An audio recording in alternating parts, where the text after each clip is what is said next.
All right, so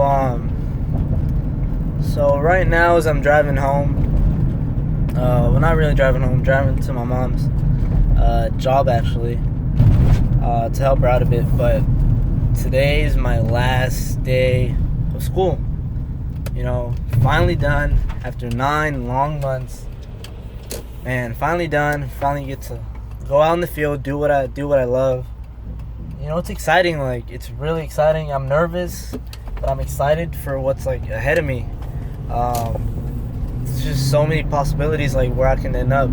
I can go to Conroe. I could go to Sealy. I can go to Mississippi, North Carolina. There's just so many places for me to go. I'm just, man, it's crazy. You know, it was tough for me. I won't lie, it got tough. I want to say in 120 when we were learning TIG, 120. I just couldn't get it down. Like walking the cup, it was just not working for me. And I had got to the point to where I actually thought of like quitting. Like, I'm not gonna get past this. I'm just gonna quit. Welding is not for me. I just wasted my time, wasted money. Like, this was just all like a big mistake, and I should have listened to everybody. Just went to college and became like a nurse or a doctor or something like I had wanted. But I stuck to it, and to get over that, you know, I stayed later a couple days, came in early a little bit, and I put in that work. I was dedicated, and well, I got it. And now my TIG is, I don't want to brag, but it's pretty good.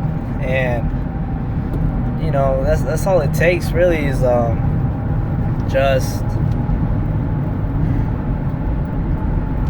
just a lot of hard work and dedication. And honestly, yeah, you really do have to have a passion for what you're doing. Like I really do love welding. Like, I really do. Like, I enjoy welding. Yes, here and there, you know, I'll mess up and I get really frustrated, but it is what it is. Just like with anything, like when I used to play soccer, I still love soccer. I may not play it just because of time and whatnot. I still love it. I still love to watch it. I keep up with it and everything. But you know, when I would play it, you know, I wasn't the best, but I love playing it. And now that I'm molding, it gets frustrating sometimes. I'm not the best, but I think I'm up there. I think I'm pretty good, honestly. But yeah, man, I just know that I came a long way, a really long way. Because coming into Tulsa, I had prior welding experience from high school, 2 years. It was mostly MIG and a little bit of stick, and I actually got certified for what, 1G stick, I believe. Yeah, 1G stick. And I got certified, so I came in, you know, with confidence, with my head up. Oh, this is gonna be easy. It'll be a breeze, honestly. When I came in, first off, it was pretty easy. It wasn't that bad.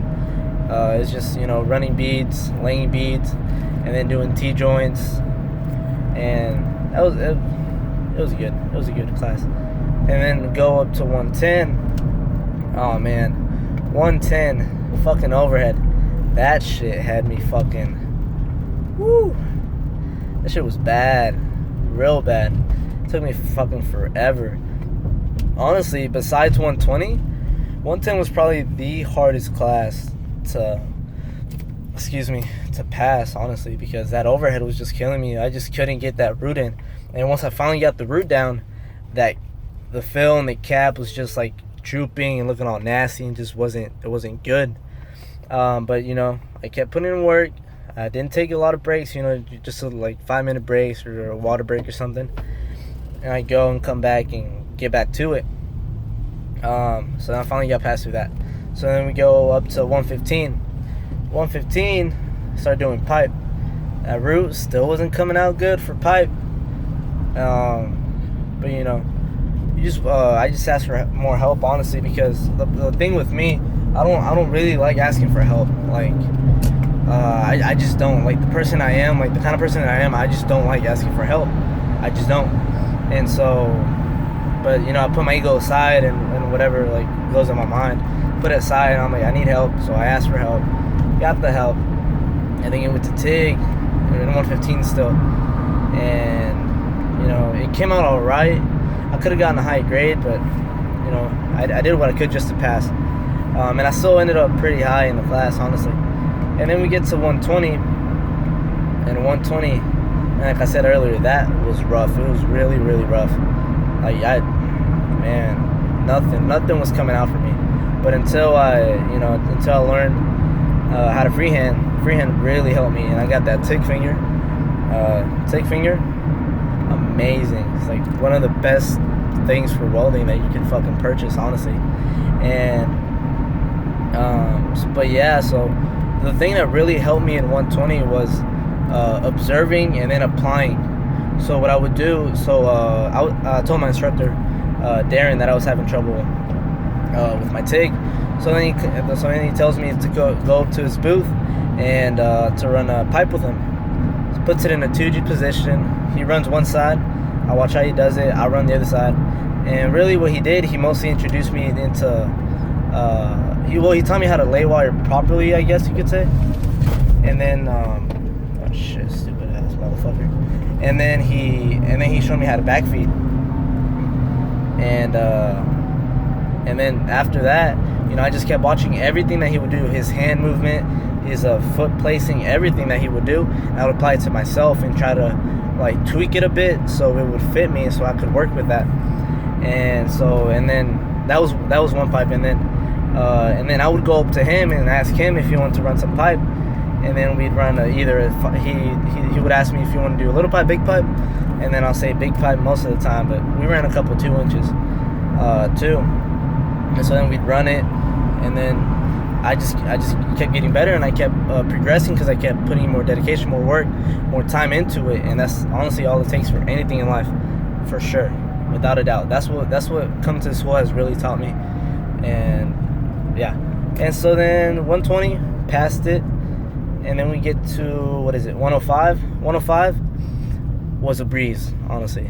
105,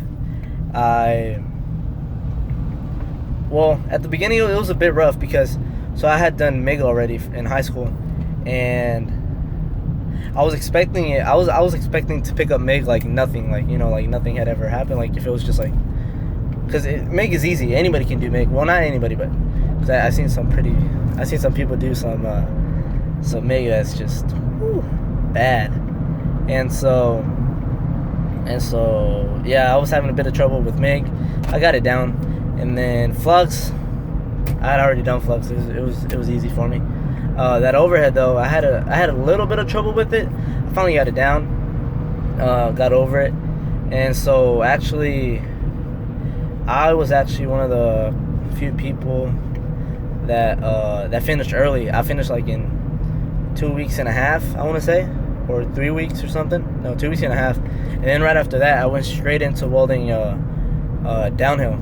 Because that's what I was going to take, because back then I was still thinking I'm going to go on the pipeline, do pipeline for sure. But that's changed, obviously. And so, yeah, I started working on downhill with my buddy Jonathan. And, he'll do one side, I'll do the other, or then I'll do one whole pipe, and then he'll do another pipe. And then we'll just keep running downhill constantly every day until we started getting pretty confident about it. And then we go into 125. And 125, that was where, 125, what was 125? Yeah, 125 was good. It was good.